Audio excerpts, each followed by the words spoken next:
Good morning. Welcome to the January 26, 2024 meeting of the Montgomery County House Delegation. Today, we have a number of local bills that have been working their way through our delegation that we will be voting on. We'll start with the voting session first today, and then we'll be hearing a briefing from the Maryland National Capital Park and Planning Commission after our bill votes. So starting with our report from Chair Love for the Land Use, Transportation, and Public Safety Committee. We have one bill. Thank you, Madam Chair. The Land Use, Transportation, and Public Safety Committee voted favorably on MC 624, School Bus Monitoring Cameras Distribution of Fines. The bill requires the remaining balance of fines collected by Montgomery County as a result of violations enforced by school bus monitoring cameras on state highways be used only to enhance pedestrian safety on school bus routes along undivided state highways in Montgomery County. To give you all a little bit of background, you may remember last year we had this bill in front of us. The school bus camera program in 2023, I believe, had over 52,000 tickets. In 2022, it was 59,000 tickets. 72% of those tickets were from drivers going in the opposite direction.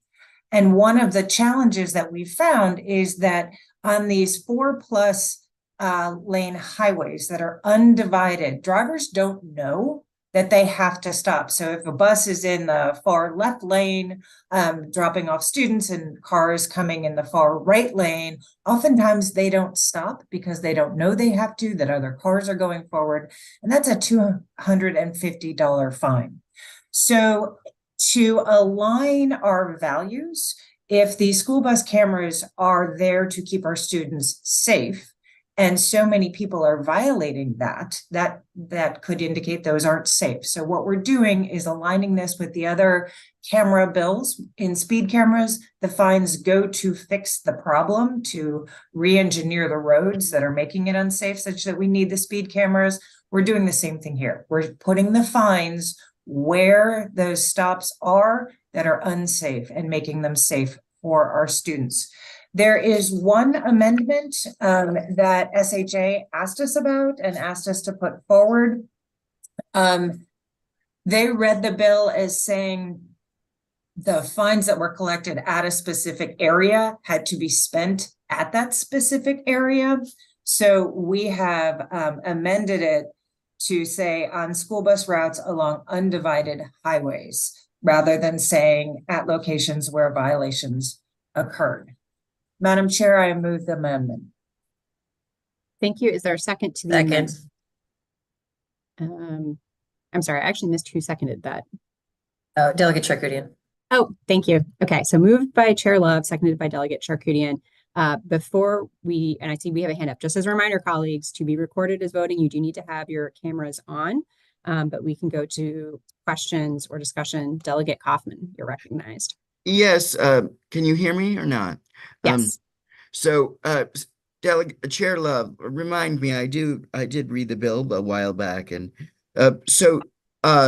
this, I have a couple of questions. So this is so where does the money now go? Does it just go to the county's general fund, or it does? Okay. It just goes to the county.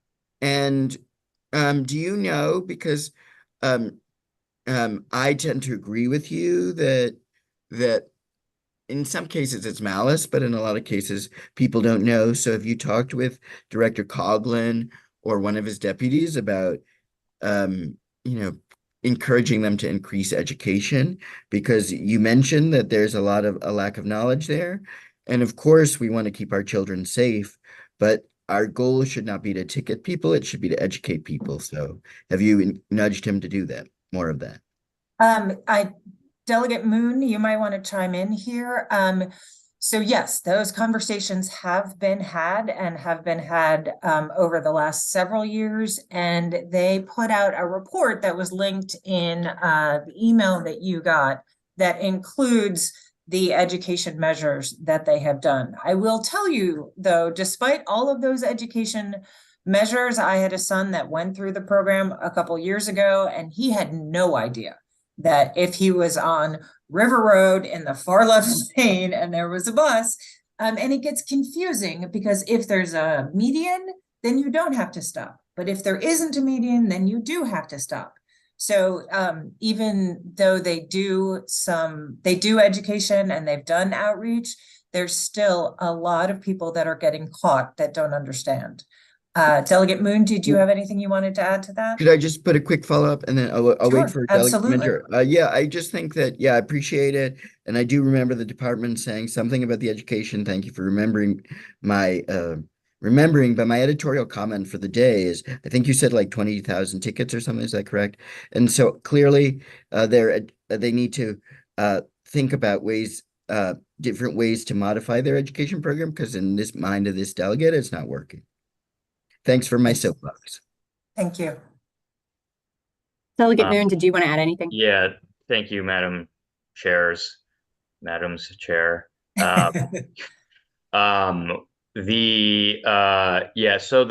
We've been at this issue for several years now.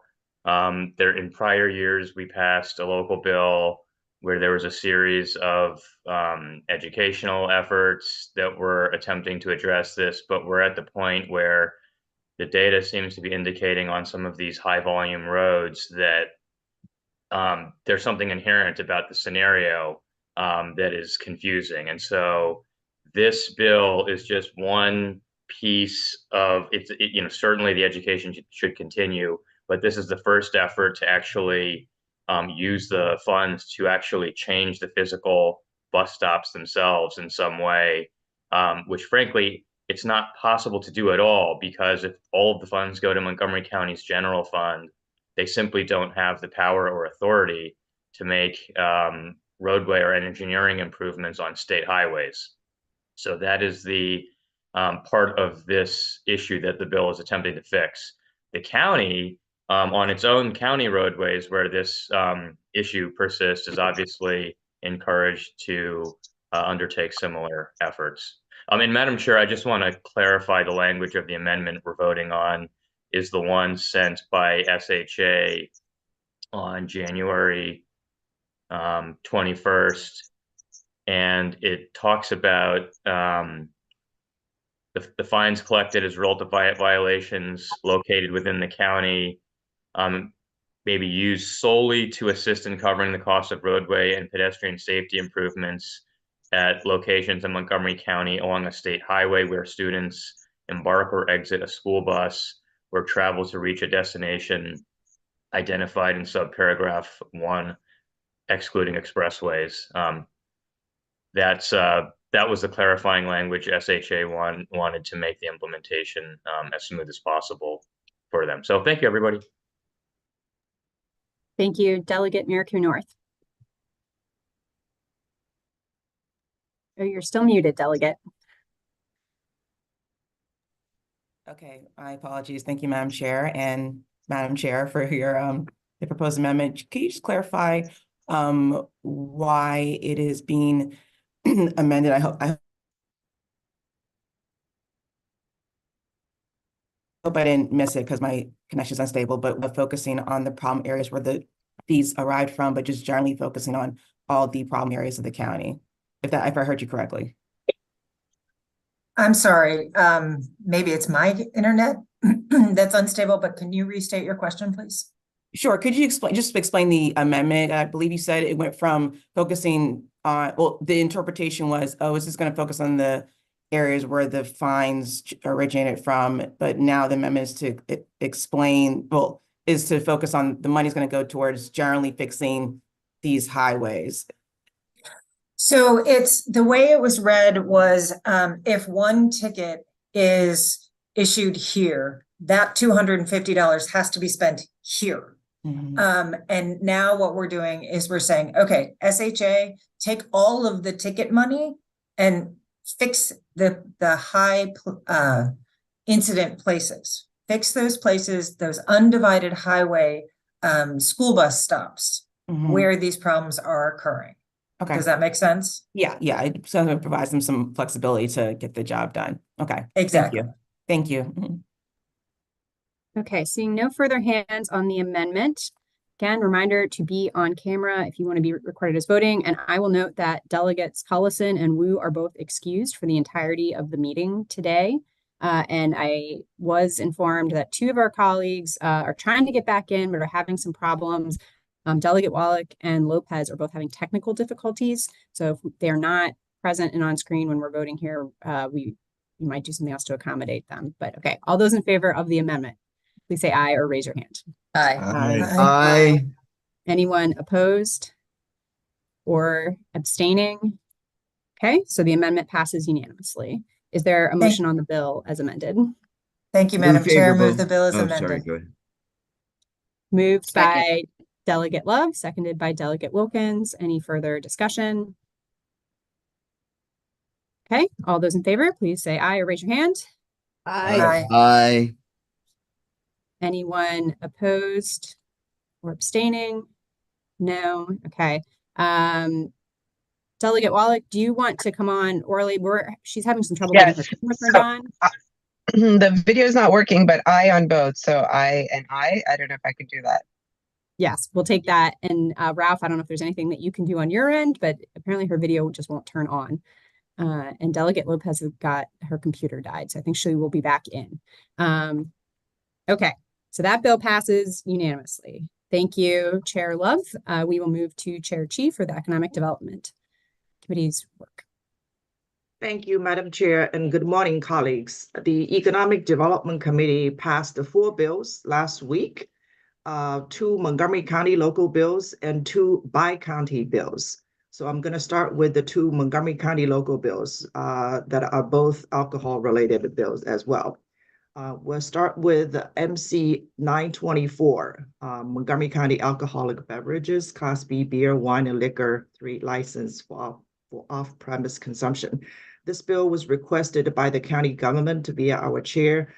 The bill would reinstate the sunset of a state bill that we had approved a few years ago that had just sunsetted last June on a limited basis to allow licensed restaurants and hotels to sell beer and wine in originally sealed manufacturers' containers to customers that also purchase food to go.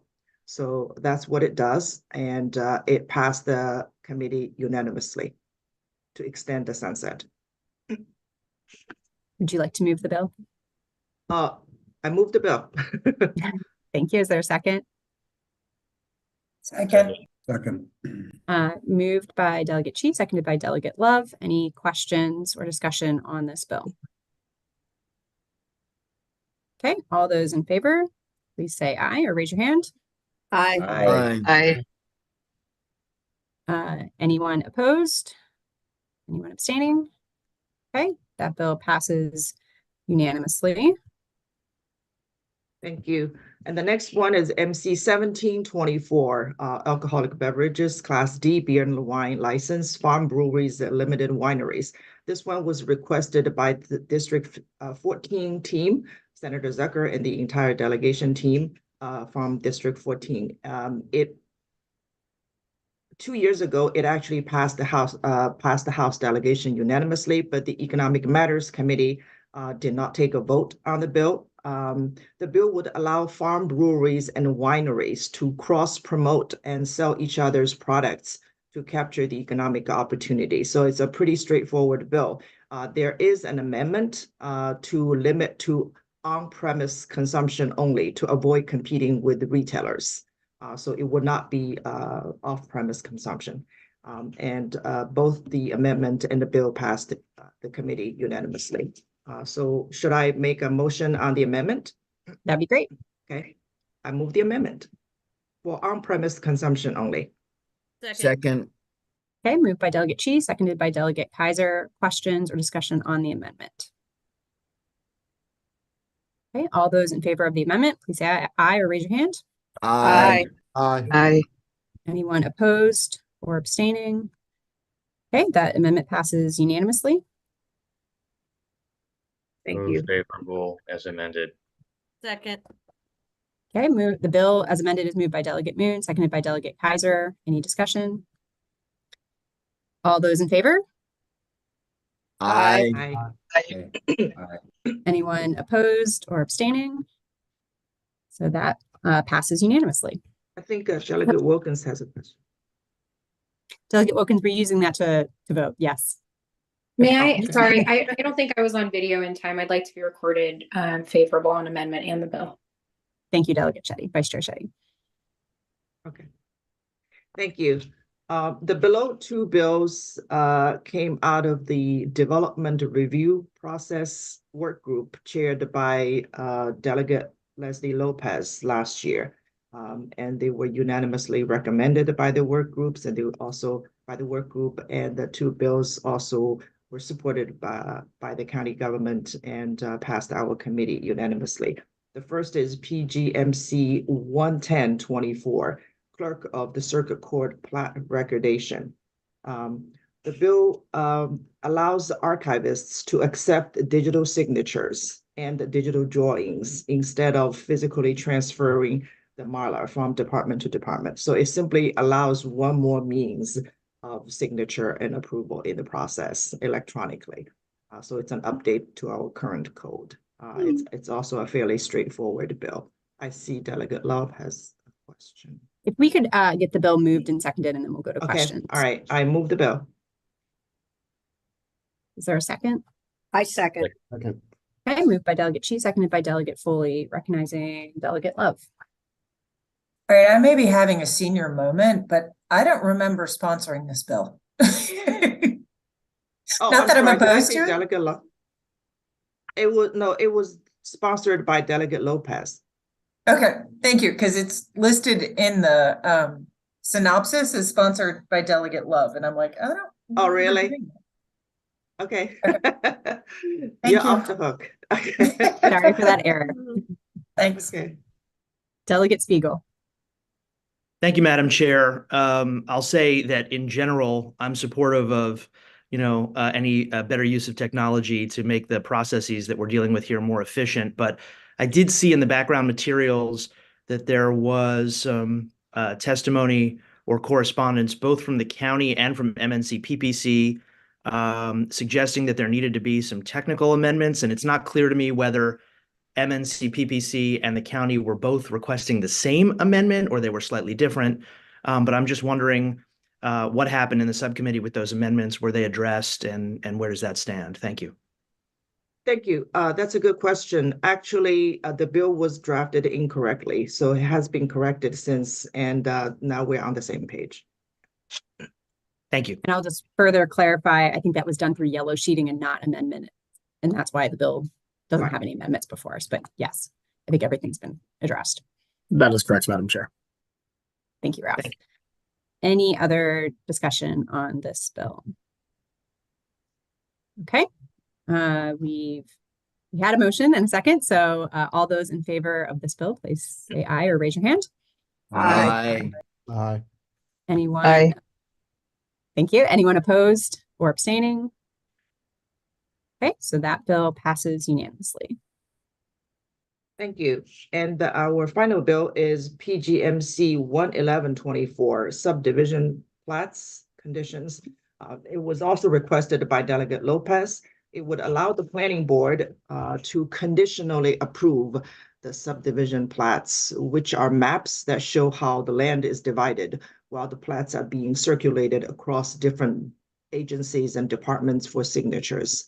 The point of this is so that the planning board does not have to wait for all of the agencies to have sign off on the plats before they can hold a public meeting on the conditional approval. And if all conditions are met at the end, they don't have to go back to the drawing board and open up the meeting again. So it just basically saves 3 weeks of time in the administrative process. No favorable. It was also unanimous. Yeah. Is there a second? Second. Okay, moved by Delegate Moon, seconded by Delegate Foley. Any questions or discussion on this bill? Seeing none, all those in favor, please say aye or raise your hand. I, Aye. Aye. Anyone opposed or abstaining? Okay, that bill also passes unanimously. Thank you, Madam Chair. Thank you, colleagues. Thank you, Chair Chi. It looks like Delegate Lopez is still having technical difficulties and is not yet back in the meeting. And I hate to put Vice Chair Foley on the spot, but I'm wondering if you are able to cover our bills that got reported out of Metro Washington this week. You need to give me a moment. Okay. Oh, there's Delegate Lopez. She's ready to do it. Let her do it. Saved by the bell. Back just in time, Chair Lopez. We were going to turn to the Metro Yes. Washington Area Committee report. Wonderful, wonderful. My apologies. My laptop died and I had to rush back to find a replacement, but just in time. Thank you for your patience. The first bill on the agenda today is 101-24. It's about the expansion of the WSSE program. The hearing that we had on I believe it was the 27th of November, went very smoothly. There was no opposition presented there, and there was no opposition in the committee. It passed unanimously. And is there a motion for the Move bill? favorable. Second. Moved by Delegate Corman, seconded by Delegate Mercury North. Any questions or discussion on this bill? Okay, all those in favor? Aye. Aye. Anyone opposed or abstaining? All right, that bill passes unanimously. All right. Our second bill is 103-24, and that has to do with the Washington Suburban Transit Commission Reform Act. The bill was, I think, received no opposition when it was originally presented, and it passed unanimously in committee as well. Would you like to make a Move motion? favorable. Second. Okay, moved by Delegate Corman, seconded by Delegate Kaufman. Any questions or discussion on this bill? Delegate Kaiser. Yeah, I just wanted a few sentences. What does the bill do? Sure. Thank you, Madam Chair. I'll allow the bill sponsor, Delegate Corman, to fill in any blanks for you. Sure. Thank you, Madam Chair. Madam's Chair, is that what we're going with this morning? Delegate Kaiser, it makes a couple of tweaks to the law around the Washington Suburban Transit Commission, which is like the pass-through entity we use to send the money to WMATA. It makes a change to the powers of the Secretary of Transportation's designee on the WMATA board. We, a few years ago, decided to put the Transportation Secretary or their designee on the WMATA board. It just clarifies the powers of the designee. It removes actually not really being used provision that requires the Montgomery County and Prince George's County councils to review every contract the WSTC enters into. For example, if they want to hire a consultant to do a report, that had to go to both councils for, line item approval. And then it also clarifies how the non-secretary position on the WMATA board switches back and forth between the jurisdictions. It just clarifies that a member from the other county, that's the county that's being represented on the WMATA board at that time, there's two seats, the secretary's seat, and then it switches back and forth between Montgomery County. It just clarifies that that person can serve 2 terms, which is actually important so we can build some seniority and leadership on the WMATA board and hopefully have another Maryland board chair, because we haven't had one since 2011. And that's the bill, Madam Chair. Thank you, Delegate Corman. Any other questions? Okay, seeing none, all those in favor of the bill, please raise your hand or say aye. Aye. Aye. Anyone opposed or abstaining?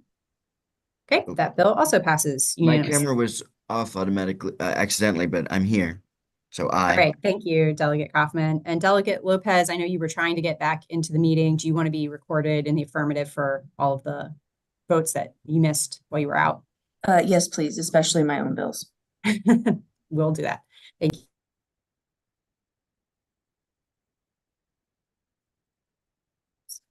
Sorry, I muted Madam myself. Chair, you're muted. Okay. Yes.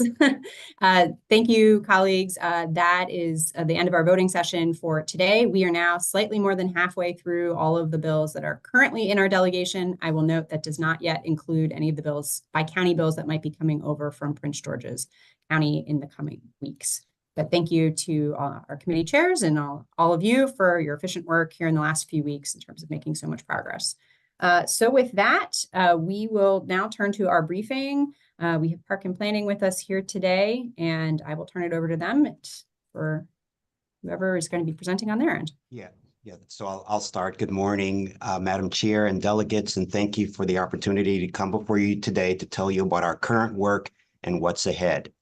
I'm Artie Harris, Chair of the Montgomery County Planning Board. With me today are Jason Sartori, and Director of Montgomery County Planning Department, and Mitty Figueredo, Director of the Parks Department. A little bit about me. Before the Montgomery County Council appointed me as Planning Board Chair last summer, I was the Vice President of Real Estate at Montgomery Housing Partnership, known as MHP, and before that, a Vice President at the for-profit Bizzuto Development Company. I have 30 years of experience developing multifamily housing and retail spaces in the DC area and beyond. I'm also a civil engineer, having managed projects for high-rise commercial buildings and industrial buildings. The Planning Board, the Planning Department, and Montgomery Parks are part of the Maryland National Capital Park and Planning Commission. MNC PPC is a state-chartered bi-county organization created nearly a century ago to protect the National Capital Area's watershed through zoning. Over the last 97 years, our responsibilities have evolved, and our strategic plans have made our counties models for planners around the country. Today, I speak with you in my capacity as the Montgomery County Planning Board Chair. In this role, I oversee Montgomery County Planning and the Parks Departments. Before I continue, I will turn it over to Mitty and Jason for quick introductions. Good morning. I hope you can hear me. I've been the Parks Director since January 1st, selected by the Planning Board to succeed Mike Riley, who recently retired, and I'm Mitty Figueredo, by the way. I served as Deputy Director for almost 5 years, and I've been with the Commission for 7. I've also worked in the public and private sectors in Montgomery County in a number of roles where I dealt with planning, transportation, economic development, and parks issues. Good morning, Madam Chair and members of the delegation. I'm Jason Sartori, Director of the county's Planning Department.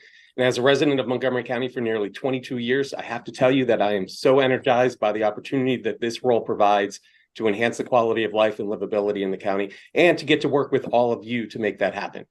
Before the Planning Board appointed me as Planning Director late last year, I led the Planning Department's Countywide Planning and Policy Division for 5 years. However, I've worked for the department since January 2016. Before that, I was the Associate Director of the National Center for Smart Growth at the University of Maryland. Together, we represent the future of our organization while also representing the diversity of our county.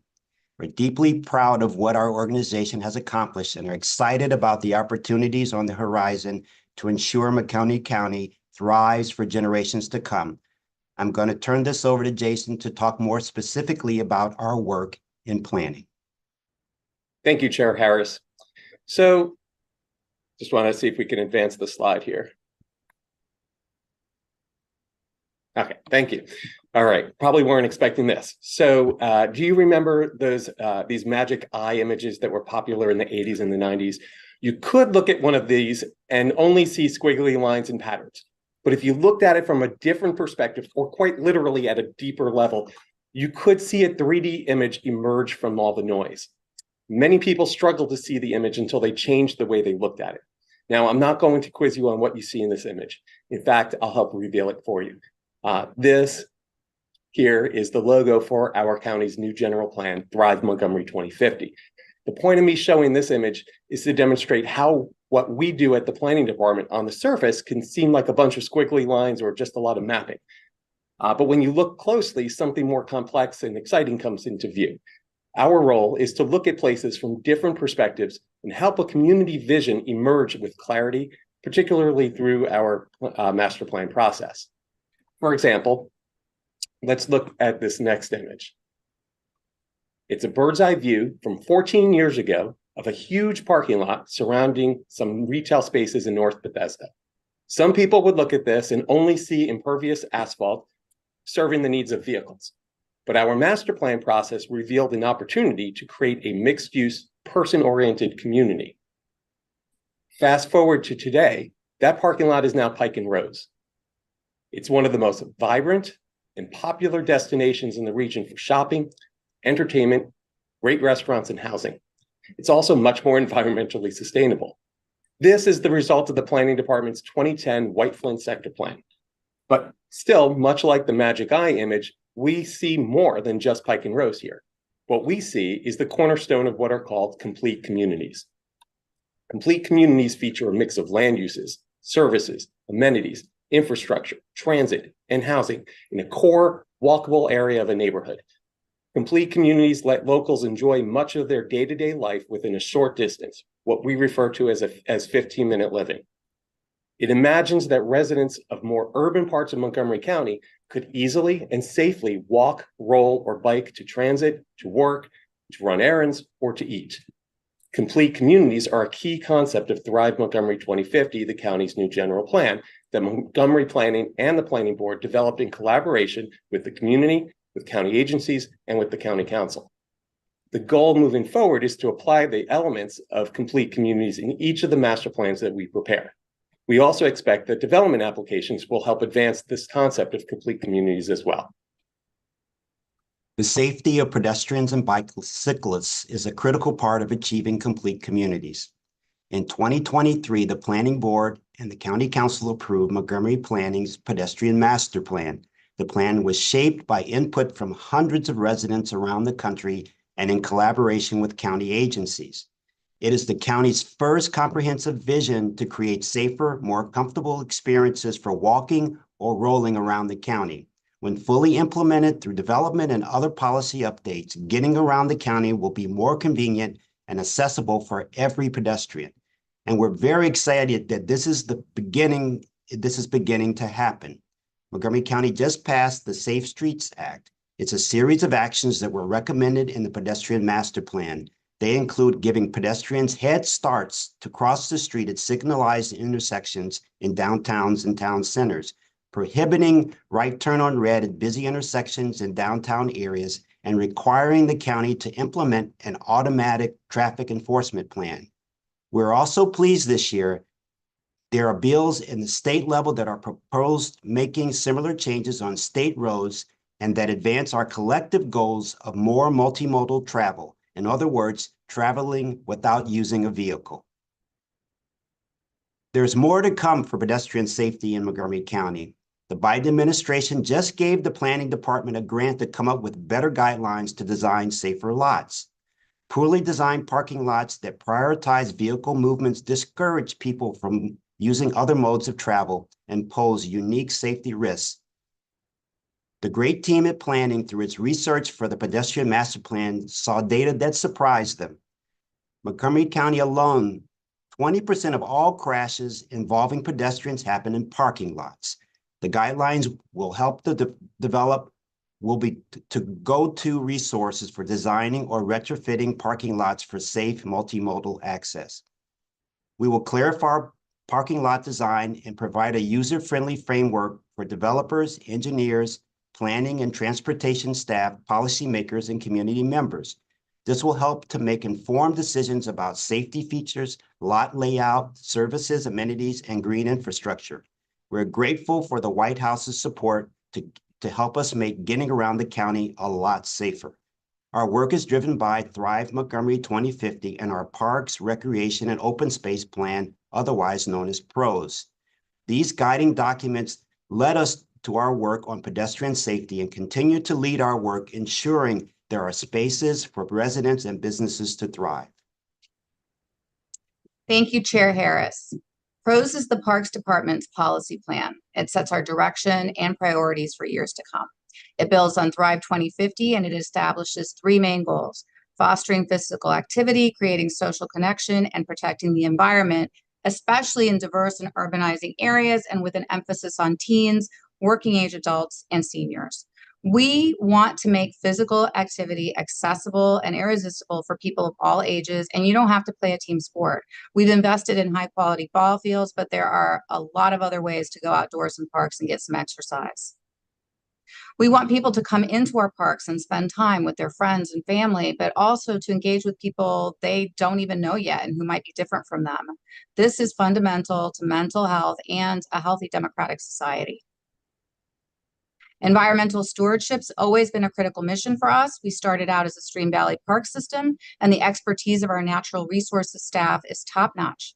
2/3 of our 37,000 acres of parkland is held in conservation, but we need to focus on managing the land we have, which includes tackling NNIs, non-native invasives, creating and protecting habitats like meadows and forests, and monitoring and restoring our streams. And now I'll turn it back over to Chair Harris. Thank you, Mitty. We embody this approach in our master planning process. Just 9 days ago, MNC PPC commissioners voted to adopt the Fairland and Briggs Cheney Master Plan, which the County Council approved late last year. We're very proud of this plan that places a long overdue focus on improvements in East County. This plan had a strong focus on engaging more community members into the master plan process. That included expanding our capacity by working with a consultant to do door-to-door canvassing, where we got input from residents in the plan's areas harder to reach communities. We engaged local businesses for their input on community needs and challenges. Planners also met with people where they were with a series of community pop-up events and hosted a placemaking festival to invite community members to envision more welcoming spaces. What we see in this plan is the intersection of three core principles of Thrive Montgomery 2050 in action: economic competitiveness, environmental resilience, and equity. Governor Moore's planning secretary, Rebecca Flora, shares our excitement about putting those principles into action for all master plans. We were honored to host the secretary at the Planning Board December as she presented us with a 2023 Sustainable Growth Award from the state for our work on the new general plan. Secretary Flora called it a first of its kind in the state and added that she wants to use Thrive as a model for the state, particularly as it relates to what we've done with embedding considerations for equity, social justice, inclusiveness, and diversity in land use planning. So Chair Harris mentioned the Fairland and Briggs Cheney Master Plan, and I want to touch on that a little bit more. It's actually the first area master plan developed under Thrive Montgomery 2050, and it was a great opportunity to apply the principles of complete communities that I talked about earlier. The plan reimagines a Route 29 corridor that is more walkable and that features better connections between housing, parks, amenities, and public transit. The plan has 5 key recommendations. First, to focus economic development around community gateways and activity centers that have more compact building footprints and a mix of uses. Second, to establish a US 29 Columbia Pike as a transit first corridor that provides frequent and convenient regional connections to surrounding communities. Third, to establish a resilience hub in East County as a community center for daily community needs and a destination for reliable services and resources during public emergencies. Fourth, to support a healthy and equitable community food system that includes healthy grocery and dining destinations, farmers markets, and community gardens. And finally, fifth, to complete a continuous network of trails and paths connecting activity centers, parks, neighborhoods, and community facilities throughout and beyond the plan area. So PROS tells us that urban parks are critical amenities in densely populated communities, and we need to create more of them through acquisition, redevelopment of existing parks, and through private development projects that dedicate or build new parks. And we're using data like equity focus areas and community equity index, which are tools developed by the planning department, to direct the use of parks resources to the areas that need it most, like Long Branch, which I'm going to talk more about. We're focused on active and socially engaged seniors, developing facilities for emerging trends like pickleball, and creating new programs that get seniors outdoors and engaged with each other. And teenagers, they need safe spaces to hang out where they're around adults, but they can also gather together and be seen at the same time. And we need to meet the needs of girls as well as boys. It's about more than just skate parks. We're also focused on working age adults because parks aren't just for kids. More adults are living alone or with roommates, and we need programs and facilities that appeal to them too. Thank you, Mitty. Finally, we also want to talk about our vision for our shared work on the horizon. Before I turn it over to my colleagues to highlight those projects, I wanted to take a few moments to talk about housing. Adding more housing that more people can afford is a crisis nationwide. And we are pleased Governor Moore and this legislature are facing it head on with new proposals this year. I spent decades in the private sector thinking about this challenge, and I'm hyper-focused on it as the planning board chair. We will be working with the county council and local stakeholders on strategies exploring innovative solutions and policy strategies to address housing supply and production. Our commitment to this work is codified in Thrive Montgomery 2050. MNC PPC is ready to work with the state and our other partners to review, approve, and build more types of high-quality housing that are affordable at every income level. And we have many efforts underway to work towards accelerating the development of housing. So right now in Montgomery County, there is just not enough housing supply to meet the affordability needs of our current and future residents. And there's not enough housing options to meet the needs of a growing and an increasingly diverse county. Local and state governments need to work with the private sector, the nonprofit sector, and the community to offer more affordable options in between high-rise apartments and single-family homes, options that may be more appealing to more residents. This year, the Planning Department will complete its Attainable Housing Strategies initiative to identify ways to achieve this. Also this year, the Planning Department is working with the County Council to establish local housing targets. We are allocating our countywide target of building a net of 31,000 new units by 2030 across 22 smaller geographies. The Planning Department is also working on implementing some of the recommendations from the Development Review Process Work Group. The work group was comprised of leaders and experts from the Commission, county government, the development community, and members of the public. The work group prepared recommendations to expedite the process for reviewing and approving development projects in the county.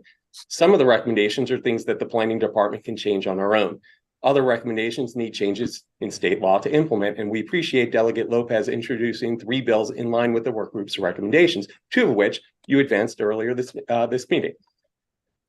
And as you know, Governor Moore and several of your colleagues have introduced legislation seeking solutions to the housing crisis by speeding up the development review process, building more housing quicker, and offering financial assistance to do so.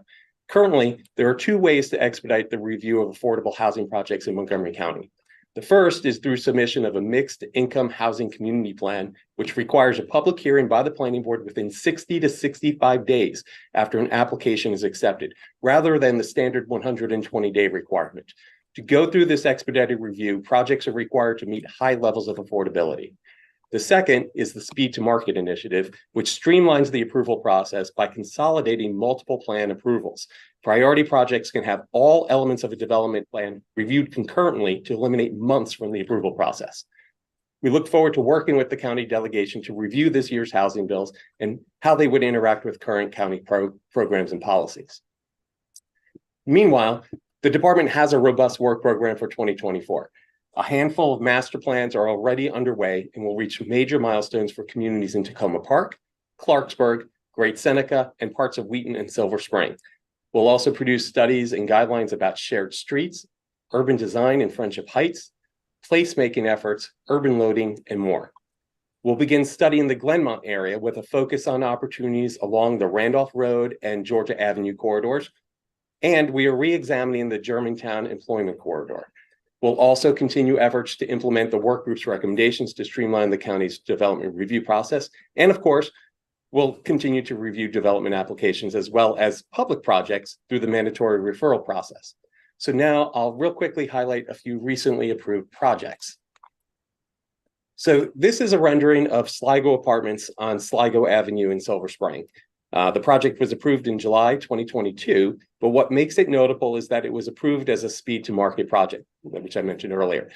In this case, the sketch, preliminary, and site plans were all reviewed and approved concurrently. The project also includes 98 units, all of which are government-regulated affordable units through low-income housing tax credit funding.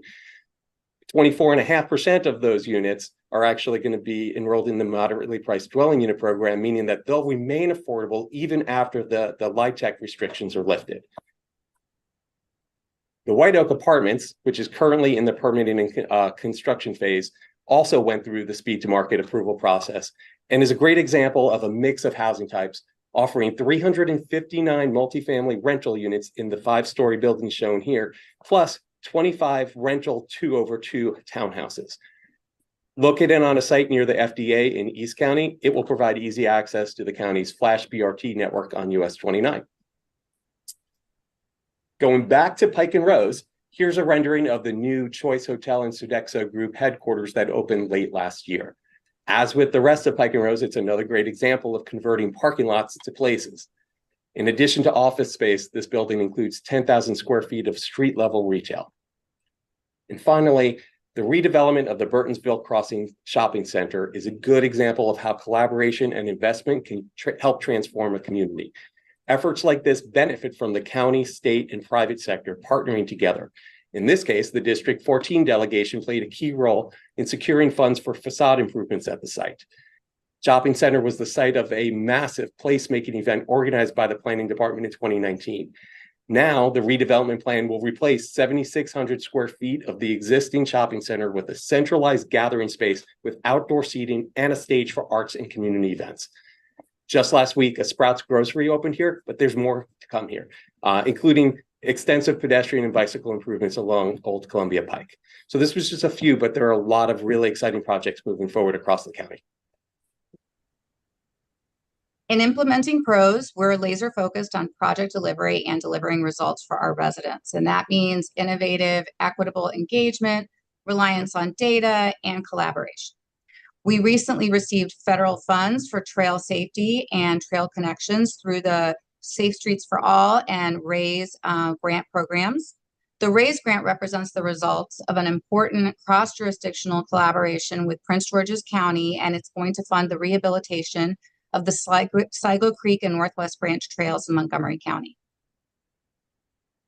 Wheaton Regional Park, for which we recently completed a new master plan, is an example of all three PROS priorities. We say that it's the regional park next door because it's the only regional park accessible by metro, it's in an urbanizing area, and it serves a very diverse community. It has areas for social gatherings, sports, and large contiguous forest. We're thrilled that the state delegation provided $2.5 million for an adventure sports park that will be the centerpiece of the Wheaton Regional Park Master Plan implementation. As we implement the plan for this regional park next door, we're responding to what residents have asked for, like a skate park, but we're delivering it on a regional scale.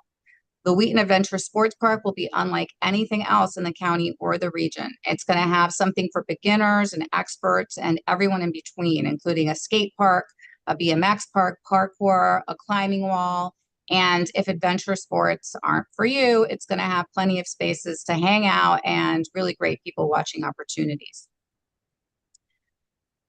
Effective and equitable public outreach is about more than holding public meetings in church basements. It means using a variety of tools to reach a broader audience, like random and intercept surveys, online town halls, pilots, in-park engagement, and campaigns like our skate park engagement, which you may have seen, which resulted in over 700 responses, and that's a lot, to questions about how we should design our skate parks. Bethesda Market Park is an example of how we're going to deliver a world-class urban park in the heart of Bethesda through an innovative collaboration between the county, the Parks Department, the town of Chevy Chase, and private developers, and with state funding to help build the park. We're collaborating with the utility to deliver the Powerline Trail with $10 million in state funding. And in the Long Branch community, we're combining a variety of engagement methods to ensure that the demographics of our survey respondents closely mirrors the neighborhood's demographics. We're looking at 10 parks together to focus attention on the needs of parks in the area and ensure that we're responding to them comprehensively. We're tapping into county, state, and federal funds, including bond bills and federal community grants or earmarks. We're trying out ideas and gauging community feedback. For example, we're trying new types of public restrooms in Flower Avenue Urban Park and piloting sports courts in Quebec Terrace. And we have a ton of other projects underway. The pictures in the next few slides are just kind of depicting some of those. And we have a website that gives information about all of these projects, including timelines and background. And we're going to be inviting you all to openings for many of these projects in your districts so you can come and see firsthand how the Parks Department is delivering on the resources that give us. Yeah. Thank you, Mitty. I'd like to end by saying we are so fortunate to have a great team in our commissioner's office, planning, and parks departments. Our talented team is focused on improving the quality of life for all Montgomery County residents. We've had the opportunity here to highlight some of the projects throughout your districts, but you should know that our work is county-wide and we always considering the benefits to all your constituents. We will continue to leverage Thrive Montgomery 2050 and 2022 PROS plan to guide our work. Thank you, Jason and Mitty, for your leadership. Thank you again to the Montgomery County Delegation for your continued support of our work. And thank you for your time and for having us here today. And we're open to questions and comments that you may have. Thank you, Chair Harris. Thank you all for the presentation. We'll start with questions with Delegate Foley. Thank you, Madam Chair, and thank you, Chair Harris and your team for an excellent presentation and for being here today. I wanted to go back to the beginning of the presentation when you talked about parking lots and parking lot safety.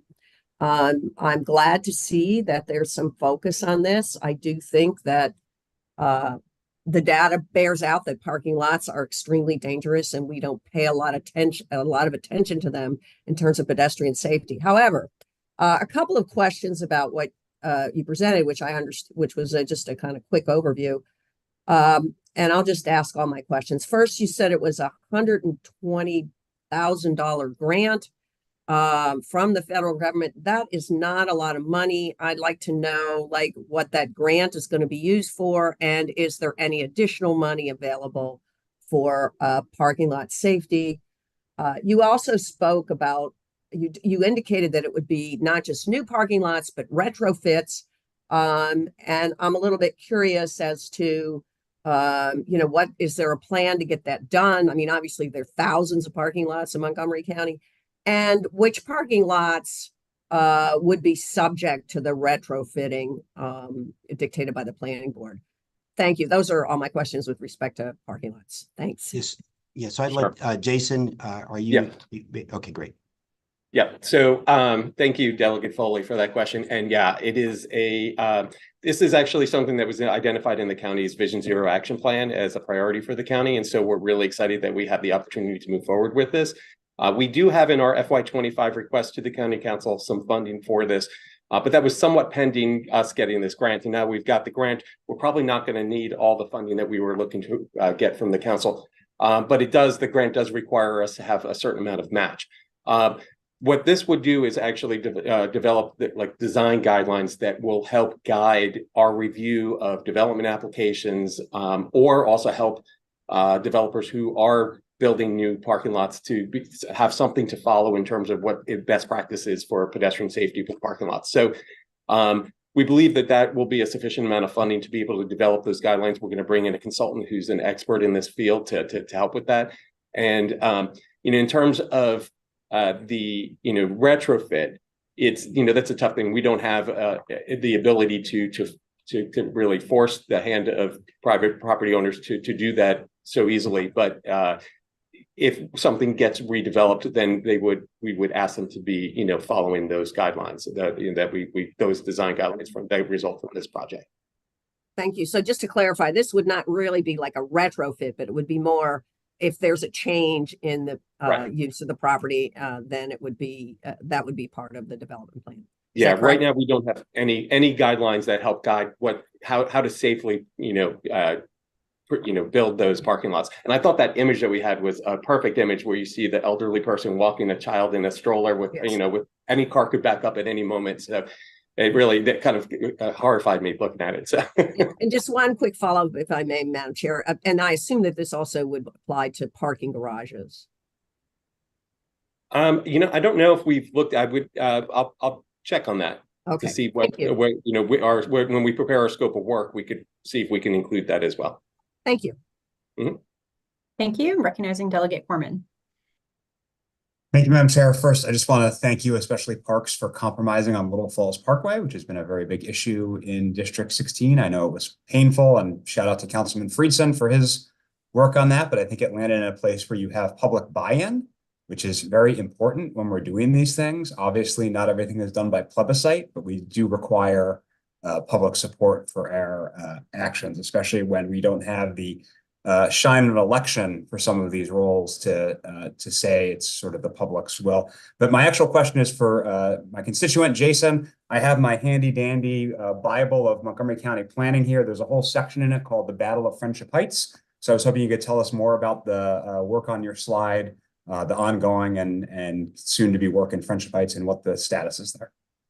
Sure. So the study that we've been doing there has been taken. It's an urban design study, in which we've been looking at how the public realm, the public space, is used and how it's oriented in that area, Friendship Heights. It's a study, so it doesn't make recommendations. It's more of a, here's what we have found, and we found that there are certain parts of Friendship Heights that are very pedestrian oriented, and then there are parts that are not really oriented towards the pedestrian. It's in large part cut off from some of the surrounding communities in some ways. And so these are all things that are going to feed into, we have in our FY25 request to the county council, an update of the master plan there. And so this was a good beginning to get a good understanding of some of the issues and concerns that we have in Friendship Heights, but we're looking forward to that. Thank you. Thank you. Before I recognize our next member, I did get a request. Is it possible for the presentation, the PowerPoint slides, to be shared with our delegation so that our administrator can circulate those amongst the delegation? Absolutely. Great. Thank you. Delegate Wallach. Sure. Thank you for the presentation. I may have missed this because I was in the process of changing devices. So apologies if you covered this, but spending time in nature is just so integral to well-being, and I just really enjoyed looking at the presentation in terms of the park and the plans that you have. I wonder if you're doing anything to help constituents, sort of the community members, connect time that they're spending in park to their well-being. There is a program I know out of Delaware which puts up note cards in the park and helps to point to places and activities that actually will help with emotional and mental well-being. So I just pose that question if that's in the works, and also if there are places, as you think about design, that support mindfulness and contemplation, because again, they're just so integral, and nature is a really great conduit for all of that. Thank you. Thank you for that question. So yeah, we do a lot of nature-based programming in parks, but specifically to the issue you raised about connecting people's mental and emotional well-being to sort of an outdoor park experience, I can think of at least one program, one in particular that's run out of Brookside Gardens, which I would be happy to share more information about with the delegation, and people can participate. I believe they journal. They walk, and then they observe, and they journal. And I know that we've had people reach out to us and tell us what a great experience that has been for them. And as I mentioned during the presentation, 2/3 of our parkland is held in some kind of conservation. And what we are working on is, first of all, managing that land better. It's not enough to just own conservation-based land. You actually have to steward it. And we kind of need more resources for that because we're spread very thin. It's a very large park system. The other thing we want to do is get some of those places, make them more accessible to people so people can experience nature in a way that kind of respects the resource and is appropriate to the location. But we want people to be able to come into some of the spaces that we have that are maybe a little bit more remote or less accessible or haven't been developed in any kind of way, because part of getting people to appreciate nature and to get the benefits of it is getting them out into it. Thank you. Delegate Chi. Thank you, Madam Chair, and thank you to the park and planning team for the excellent and succinct presentation. Even though nothing in District 15 was mentioned, I was still thrilled to see your highlight of East County, Burtonsville area, and Long Branch, those communities that have felt forgotten, and the attention you give them that's long overdue. So along that line, I want to know if you could give a brief update about the Viva White Oak project, if that vision is still going to go forward, because you mentioned about housing Route 29 and all that development, which sounds quite promising. Thank you. Thank you, Delegate Chi. We'll be sure to highlight something from District 15 next time. And I thought it was nice to try to give you an opportunity to see some of the projects that we've approved and that we've been working on, rather than just a bunch of numbers. And so, that Viva White Oak project has been a long-awaited project that will bring a lot of housing and a lot of opportunities to East County, near the FDA. That is my understanding, is that there are some new partnerships and new agreements there that it looks like things are going to start moving on that. Probably sometime, not to probably within the next year or so, you'll see some activity there in terms of like additional approvals. So very exciting to see that happening there. Thank you. Delegate Solomon. Thank you, Madam Chair. And thank you all so much for the presentation. And sorry, Delegate Chi, there were a number of really great places in District 18 highlighted. But I wanted to thank you all, particularly on the parks piece. And one that was not mentioned was the Littonsville Park, which you all just did such incredible work, particularly with our community. I think really listening to the needs, being very deliberate in reaching out to different parts of the community, and then I think responding to those changing needs. So I guess, Mitty, maybe this question is more for you. How can we incorporate some of those lessons from, again, really being deliberate and reaching out to parts of the community, and they may not be traditionally engaged in this kind of stuff? How do we incorporate that into more long-term planning for parks around the county? Yeah, thank you for that question. We've really, in the last few years, been thinking long and hard about how to make our public engagement process truly more equitable. As I said, public meetings are a tool, but they are not the only tool, and they don't really get you a broad representation from the community. So a lot of it is context specific. It depends on the kind of project, the scale of the project. For a full park renovation, there's just going to be a much longer public outreach process, as opposed to some kind of minor improvements that kind of require maybe more notification rather than multiple public meetings and the full door-to-door kind of work that we do in certain communities where we know we're not going to get a broad representation unless we actually get out there and engage that intensively. I think one tool that is cost effective and that we could do more of, and that can really get us a broad representation, is relying on surveys. And that's both intercept surveys, which aren't, by their very nature, they're obviously not random, but they do engage people who might not otherwise communicate with the Parks Department. And then the other thing is random surveys. Our random survey for Wheaton Regional Park and for PROS, the results mirrored very closely the demographics of, in the case of PROS, the county, and in the case of Wheaton Regional Park, the area around the park.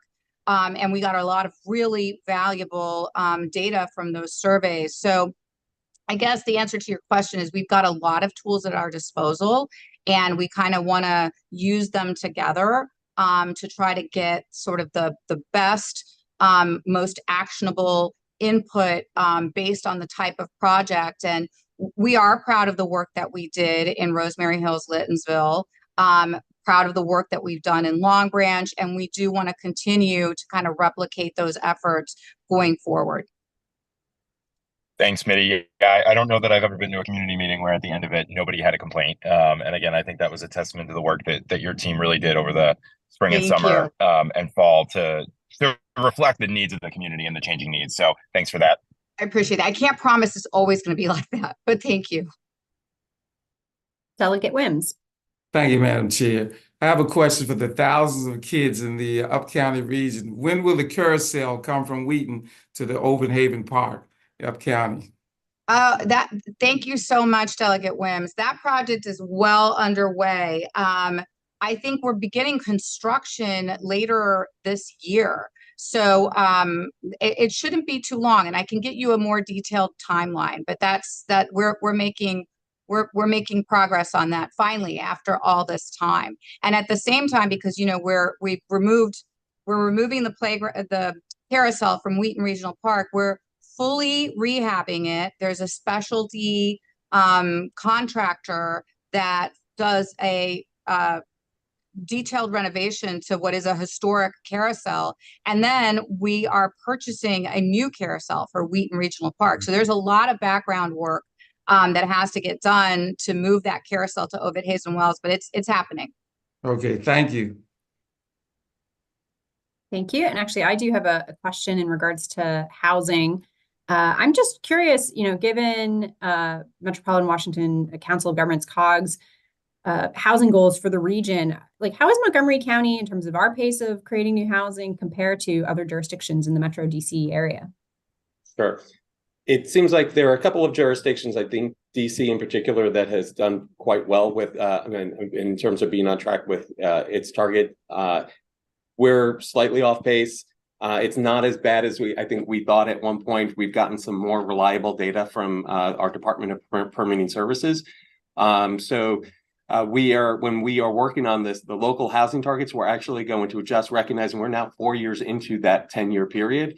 And so we're adjusting for the number of units that have already been built or that have already been permitted. I think if we were on track, we'd have about 12,000 units that have been permitted, and we're probably closer to about 10,000. So over the last 4 years. So it's we're slightly off pace.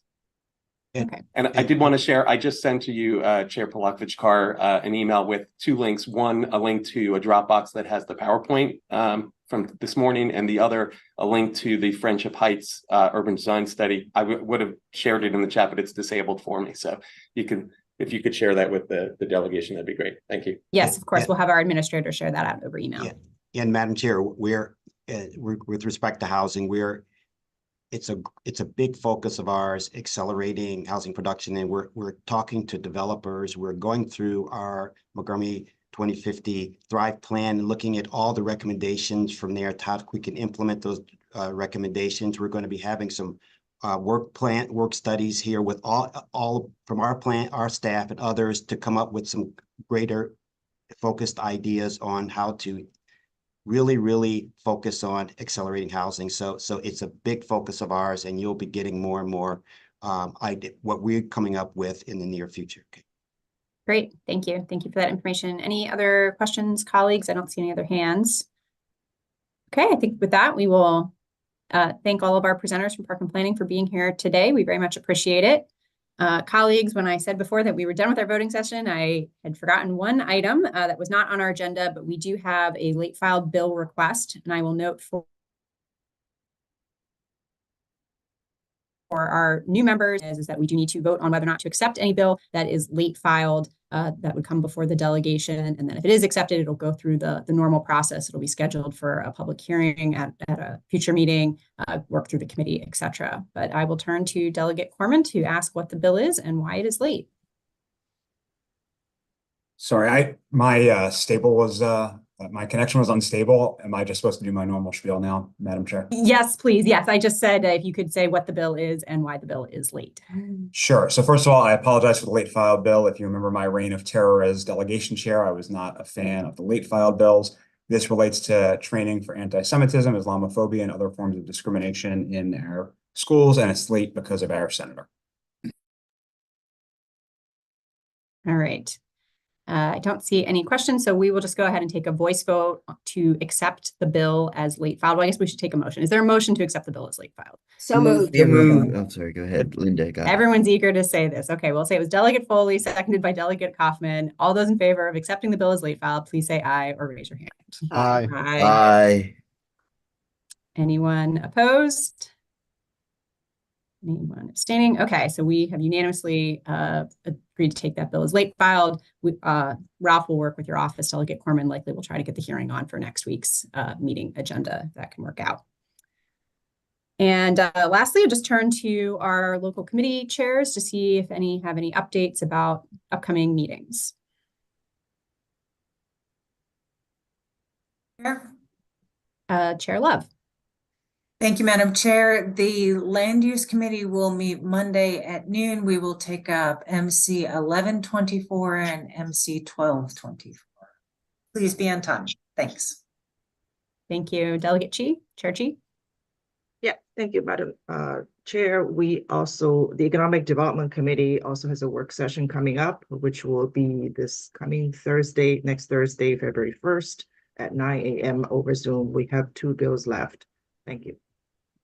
Thank you. Any other chairs? Yeah, I do as well. Oh, I'm sorry. No, Chair it's okay. Crutchfield. It's okay.